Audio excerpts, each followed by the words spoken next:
చిన్న విషయానికి కూడా స్పందించి కంట తడి పెట్టేవారు బలహీనులు కాదు, స్వచ్ఛమైన మనసు కలవారు. మంచి పని చేయడానికి కావలసింది డబ్బు కాదు, మంచి మనసు, దృఢ సంకల్పం. మనసు బాగాలేదని చెబితే ఓదార్చడానికి కొందరైనా రావచ్చునేమో, కానీ ఆర్థికంగా బాగాలేనని చెప్పి చూడు, చాలా వరకు నీకు దూరంగానే ఉంటారు. మాట ఇవ్వడానికి తొందరపడకు, ఇచ్చిన మాట నెరవేర్చడానికి వెనుకాడకు. సాయం చేసే గుణం ఉన్నవాడు సాకులు వెతకడు, ఏ పరిస్థితిలో ఎలా ఉన్నా సాయం చేస్తాడు. ఒకరి కళ్ళ నుండి కన్నీళ్లు వచ్చేటప్పుడు మరొకరి కళ్ళ నుండి కూడా కన్నీళ్లు వస్తే ఆ బంధం కన్నా ఉన్నతమైన బంధం ఈ ప్రపంచంలో మరొకటి ఉండదు. తెగిపోయినప్పుడే దారం బలం తెలుస్తుంది, విడిపోయినప్పుడే బంధం విలువ తెలుస్తుంది. దారమైన బంధమైన తెగేంతవరకే. ఒకసారి తెగిపోయిన తర్వాత తిరిగి అతికించడం చాలా కష్టం.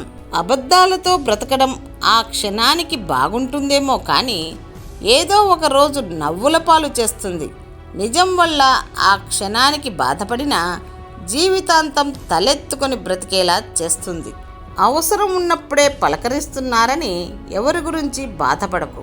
వాళ్ళు చీకట్లో ఉన్నప్పుడే వెలుగులా నువ్వు గుర్తుకు వస్తావని సంతోషించు. ఏళ్ల తరబడి నీళ్లలోనే ఉన్న రాయి మెత్తబడదు. ఎన్ని కష్టాలు చుట్టుముట్టినా ధీరుడు ఆత్మవిశ్వాసం కోల్పోడు. అనుకూలమైన ఆలోచనలు మనిషికి బలం తీసుకువస్తాయి, ప్రతికూలమైన ఆలోచనలు మనిషి బలం లాగివేస్తాయి. సింహం 4 అడుగులు వెనక్కు వేసిందంటే తిరిగి బలంగా దాడి చేయడానికే. అందుకే నీ శత్రువు నిశ్శబ్దాన్ని కూడా తక్కువగా అంచనా వేయకు. తనవారైనా తనకు తెలియని వారైనా ధర్మానికి విరుద్ధంగా నడిస్తే లోక కళ్యాణం కోసం ఖచ్చితంగా దండించాల్సిందే. దేనికైతే నువ్వు భయపడి వెనకడుగు వేస్తావో అదే నిన్ను మళ్ళీ మళ్ళీ భయపెడుతుంది. ఒక్కసారి ధైర్యంగా ఎదురెళ్ళి చూడు, ఆ భయమే నీకు భయపడుతుంది. డబ్బు ఎలాగైనా సంపాదించుకోవచ్చు, కానీ మర్యాదని చదువు మాత్రమే సంపాదించి పెడుతుంది. మనతో కలిసి ఉండాలి అనుకునేవారు మనల్ని అర్థం చేసుకోవడానికి ప్రయత్నిస్తారు. అదే వదిలించుకోవాలి అనుకునేవారు మనల్ని బాధపెట్టి దూరం చేసుకోవడానికి ప్రయత్నిస్తారు. ఫలితాన్ని ఆశిస్తూ పరిగెత్తవద్దు. పని చేస్తూ పోతే ఫలితం అదే పరిగెత్తుకొని వస్తుంది. ఎవరికైనా ఉపకారం చేయాలంటే ముందు మీ తల్లికి చేయండి. ఎవరికైనా మర్యాద ఇవ్వాలనుకుంటే ముందు మీ తండ్రికి ఇవ్వండి. అందరికంటే గొప్పవారు మన తల్లిదండ్రులే. జీవితంలో వయసు ఉన్నప్పుడే భగవద్గీతను చదవండి. ఎందుకంటే జీవితం చివరి దశలో చదివి తెలుసుకున్నా ఆచరించేందుకు జీవితం ఉండదు కాబట్టి. జీవితంలో విలువ ఇవ్వని బంధాలను పెంచుకోవద్దు, విలువలను ఇచ్చే బంధాలను వదులుకోవద్దు.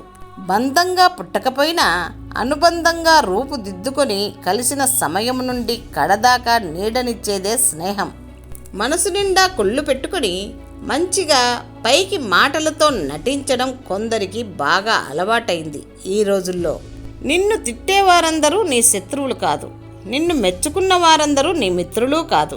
కష్టం మిత్రుడిని చూపిస్తుంది, కన్నీరు శత్రువును గుర్తిస్తుంది.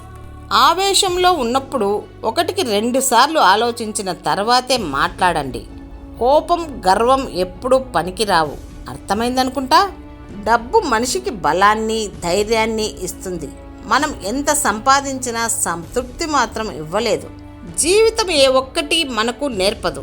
మనకు ఎదురయ్యే మనుషులు, వాళ్ళ ప్రవర్తన, వీటి నుండే మనం నేర్చుకోవాలి. స్త్రీ వివాహం తర్వాత భర్తలో ఏకమై అతని కుటుంబంతో ఐక్యమవుతుంది. వర్షం కూడా కురిశాక ప్రకృతిలో ఏకమై భూగర్భంలో విలీనమవుతుంది, తిరిగి మరలదు.